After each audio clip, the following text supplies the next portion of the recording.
의외로 좀 다음 주가 중요할 수가 있을 것 같고요. 그럼 지금 좋습니까? 코스피가 2,600포인트를 지금 목전에 두고 있는데 이 2,600포인트 초반에 이동평균선들이 밀집이 돼 있는 상황이라서 이 부분을 이제 뚫고 나갈 수 있을지가 이제 기술적으로 상당히 중요한 어떤 분기점이 되지 않을까라고 볼 수 있을 것 같고요. 다음 주에 포인트는 한 세 가지 정도를 꼽을 수가 있겠는데 첫 번째는 부부장님, 이번 한 주는 정말 뭐 짧기도 했고요. 또 워낙 시장의 방향성이 확실히 좀 부재하다 보니 실적에 웃고 우는 한 주가 확실히 좀 포착이 됐던 한 주가 아니었나 싶은데, 확실하게 증권가에서 이 업종은 목표가가 좀 많이, 좀 눈높이가 많이 높아졌어라는 섹터가 있었나요? 일단 뭐 코스피 기업 전체를 좀 놓고 보게 되면 1분기 영업이익 전망치가 3월 말에 한 64조 원 정도 예상이 됐었는데 지금 실적 발표 추이를 좀 고려했을 때 이게 최종적인 숫자, 물론 이 숫자는 조금 더 시간이 지나야 좀 확인이 될 수 있겠지만 68조 원 이상을 기록할 걸로 예상이 되고 있고요. 코스피 기업의 영업이익, 분기 영업이익 최고치가 지난해 2분기하고 3분기 기록했었던 69조이기 때문에 거의 사상 최고치 수준까지 올라서는 생각보다는 우려했던 것보다는 상당히 좋은 실적을 거두고 있다라고 볼 수 있을 것 같고, 업종별로 봤을 때 역시 가장 두드러지는 업종은 뭐 조선하고 방산이다라고 볼 수 있을 것 같고요. 최근 한 달 동안, 그러니까 3월 말 이후부터죠. 한 달 동안 조선업종의 올해 2025년도 영업이익 전망치가 35% 상향 조정됐고요. 방산업종은 17% 상향 조정이 됐습니다. 조선업종 같은 경우는 이번 어닝 시즌, 그러니까 실적 발표 기간 동안에 집중적으로 상향 조정이 이루어졌었는데, 방산업종 같은 경우는 올해 내내 지금 상향 조정이 이루어지고 있고, 네. 올해 1월부터 지금 4월까지 한 4개월간 누적적으로 2025년도 영업이익 전망치가 64% 상향 조정됐기 때문에 상당히 지금 빠르게 호조를 보이고 있다고 볼 수 있을 것 같고요.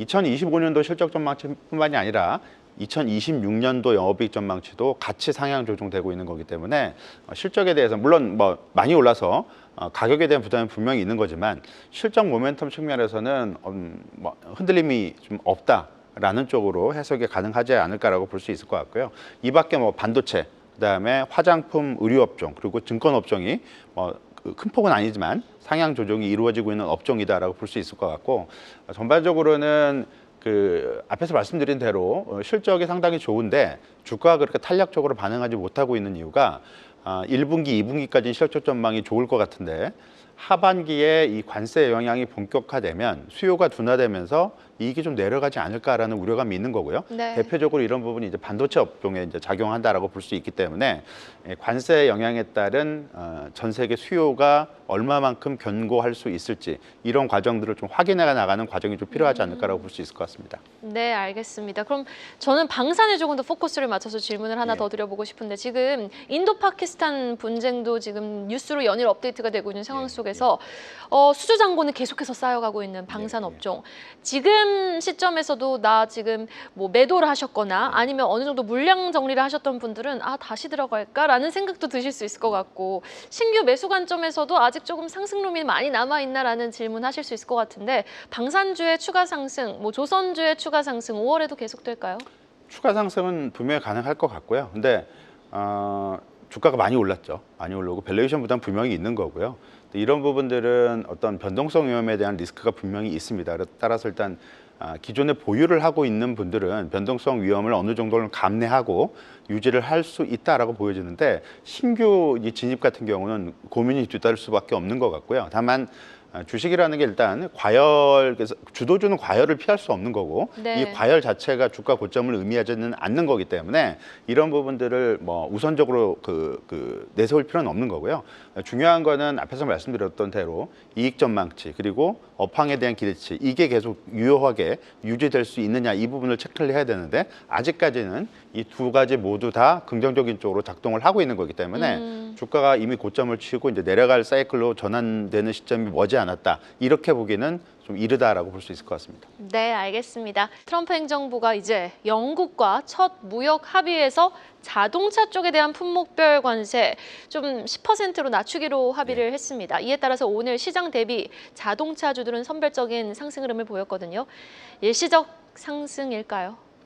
일단 영국은 미국에 대해서 무역 적자, 그러니까 미국이 영국에 대해서 무역 흑자를 기록을 하고 있는 나라고요. 이게 일시적으로 그런 게 아니라 전통적으로 미국은 영국에 대해서는 무역 흑자를 기록을 해왔기 때문에 영국과의 그 무역 합의 뭐 첫 번째라는 상징적인 의미는 있지만 실질적인 의미를 다루기는 조금 어렵지 않을까라고 볼 수 있을 것 같고 물론 영국과 무역 합의에서 관심을 가질 부분은 자동차에 대한 관세가 10%로 결정이 됐다라는 부분은 의미가 있다라고 봐야 될 것 같아요. 네. 물론 그 영국 같은 경우는 물론 뭐 주요 자동차 업체들이 있긴 하지만 우리나라나 뭐 일본, 독일처럼 그렇게 판매량이 그렇게 많은 회사들은 아니기 때문에 일단 영국에 적용한 10% 기본관세라고 이제 볼 수가 있는데 이런 것들을 자동차를 많이 생산해서 미국에 상당히 많이 파는 나라들한테도 그대로 적용을 해줄지 이 부분은 아직까지는 확실치 않은 부분이 있기 때문에 어느 정도는 여기에 대해서 추가적인 확인 과정은 좀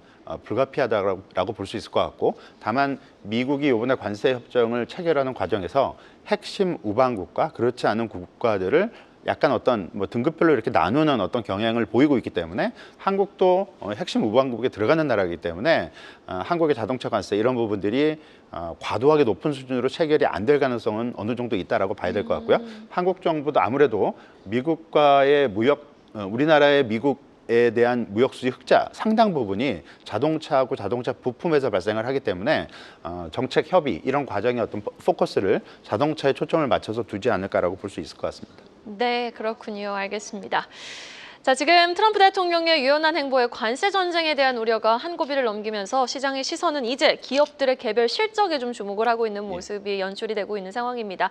긴 시계열로 놓고 봤을 때 증시 지수는 박스권에 갇혀 있고 기업별로 가는 기업만 계속 또 숫자가 증명해주는 기업에만 후한 점수를 주고 있는 시장이 연출되고 있는데 이러한 시장 5월에도 좀 지속될까요?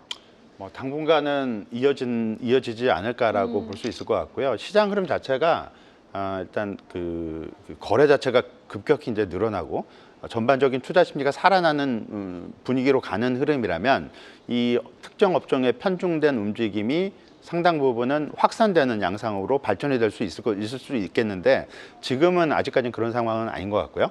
지금 아무래도 최대 관건은 관세에 따른 어떤 충격이나 우려감들이 진정되고 이런 부분들이 경기에 대한 불확실성을 사라지게 하면서 앞에서 말씀드린 대로 이 거래 활성화 쪽으로 이어지는 과정은 아직까지 진입을 한 단계는 아니기 때문에 이런 부분들은 조금 더 시간을 갖고 지켜볼 필요성이 좀 있을 것 같습니다.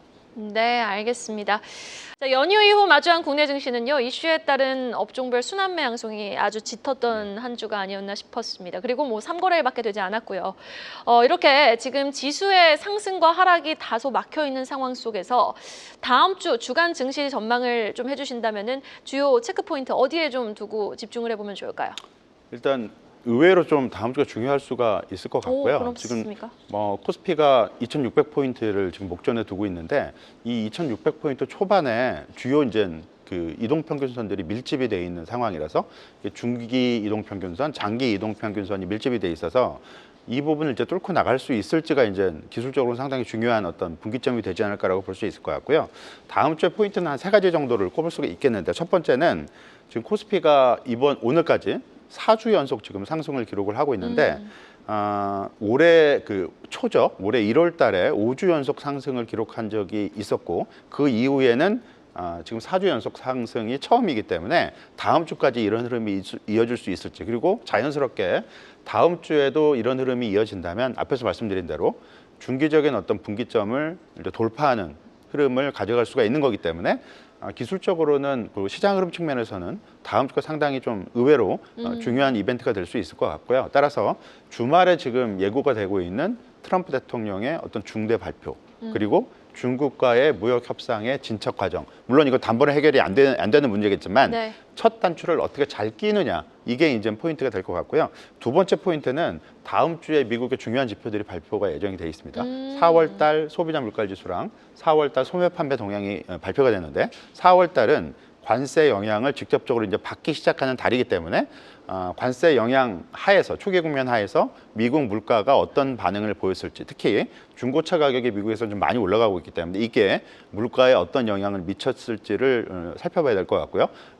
동시에 관세 부분이 미국 소비 경기에 어떤 영향을 미쳤을지를 4월달 소매 판매 지표로 확인해 볼 수가 있기 때문에 이 두 지표가 상당히 중요하고요.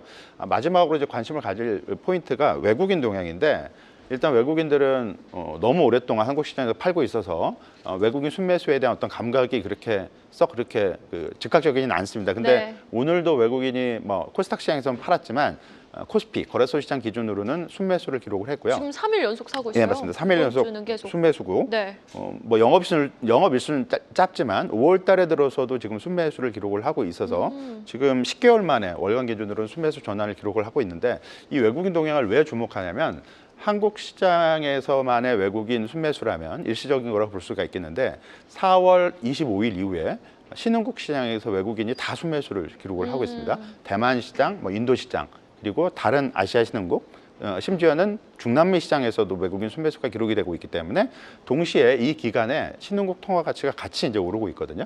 이런 부분들이 외국인 순매수 기조가 어쩌면 그러니까 거기 단발적으로 끝나지 않을 어떤 움직임을 가능성이 좀 있기 때문에 이 부분을 좀 주목을 해야 될 것 같고요.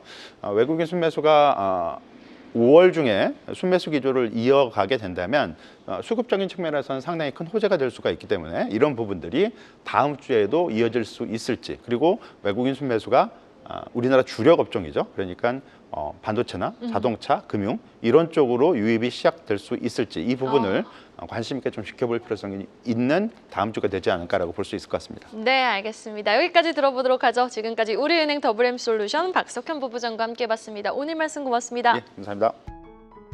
계속해서 다양한 경제 이슈를 알고 싶다면 구독과 좋아요, 알림 설정 부탁드립니다. AI 캐스터 권미정이었습니다.